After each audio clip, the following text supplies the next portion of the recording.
Hi guys, this is Kristen and this is my journey through surgical correction for my Pectus Excavatum. I am 2 weeks post-op from my bar removal surgery, so this is just a quick little update on how things have been going. So about 3 days after my surgery, I had my post-op appointment in the office with the doctor, and they just did a quick peek at my incision, and then we had some x-rays taken and everything was going well. So I don't actually see the doctor again unless I have any issues. So my incisions still have steri strips on when I left the doctor's office. So I have an incision on the right side, incision on the left side, and a steri strip is just like a little bandage that they put on top of your incision. So I was just supposed to leave them on, and they said at about the 2-week mark they would start to kind of curl on the ends and fall off. So far the one on the right side has actually fallen off. The one on the left side is just starting to curl, but it's still on there, so I'm just kind of leaving it alone and letting it be until it falls off. If you're interested in seeing the picture of what the incision on the right side looks like once the steri strip came off, I do have a picture up on my Facebook page, so go there, like my page, follow along with me. I post more pictures and typing updates than I do videos, so make sure you go like my page. It's Follow Your Heart, Kristen's Journey. And then, so I was allowed to shower right after surgery, so showering has been fine. I just can't sit in like a tub of water or a hot tub or anything like that.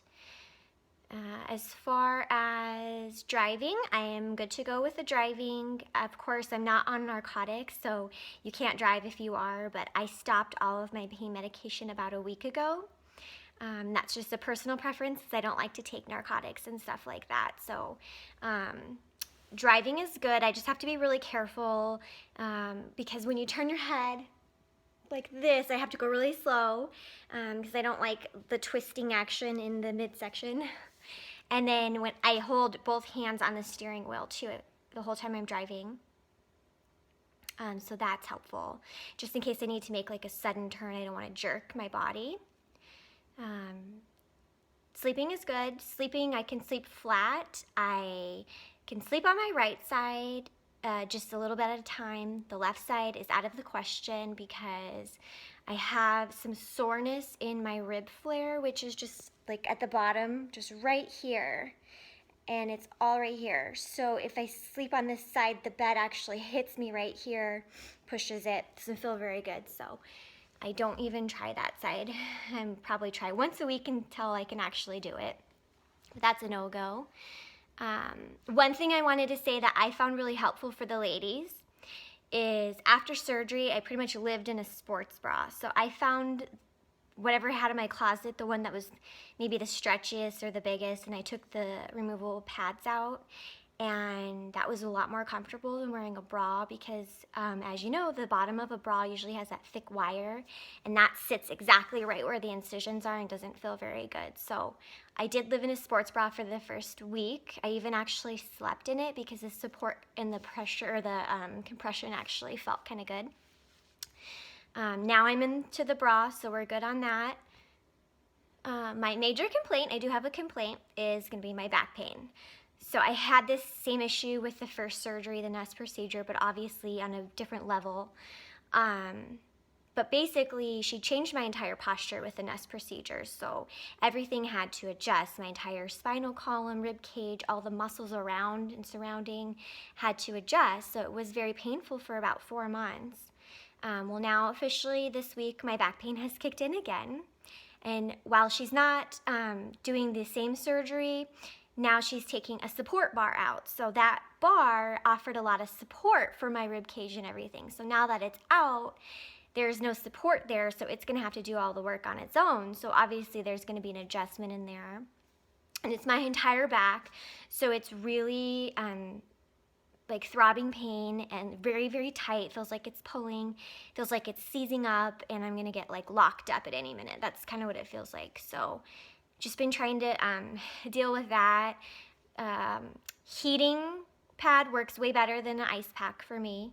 So I'm just trying to use that, and if I need to, I can take an ibuprofen or something like that for the pain. I'm hoping it doesn't last as long as it did last time because it doesn't feel very good, but That's my major complaint. I am having a little bit of different kind of breathing.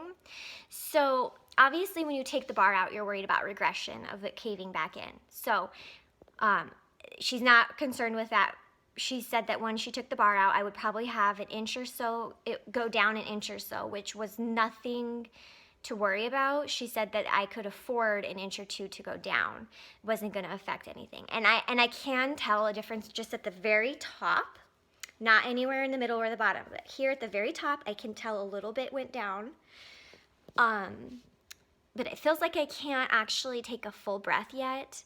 And I'm just kind of chalking that up as maybe I'm still healing and it's swollen and sore inside. So maybe that's why. I can feel my heartbeat louder, like it's pounding more than it was when I had the bar in. I charged up my Fitbit, started wearing that so I could track my heart rate. It is just a slight bit higher resting than it was when I had the bar in, but nothing to be concerned about. I mean, before I had the Nuss procedure, my resting heartbeat was in the 90s. Any time I moved, it jumped up to hundreds. So when I had the bar in, my resting was about 65, 66. Now it's about 70. So nothing to be concerned with. So like I said, I'm just not going to worry about it. I'm going to chalk it up as I'm still healing. And once I'm done, once my back pain goes away, if I still have where I feel like it's really pounding and I still can't breathe deep, I'll obviously call the doctor, but I'm not concerned about it. I think that that's really it. I'm gonna probably make this my last video unless something happens or I need to update you on something, but make sure you go to my Facebook page and follow me because like I said, I do more updates on there. But thanks for following along with me this time, and I'm so excited and happy that this journey is actually over. I can't believe it. The time kind of flew by, but I'm very happy. So until next time, guys, bye.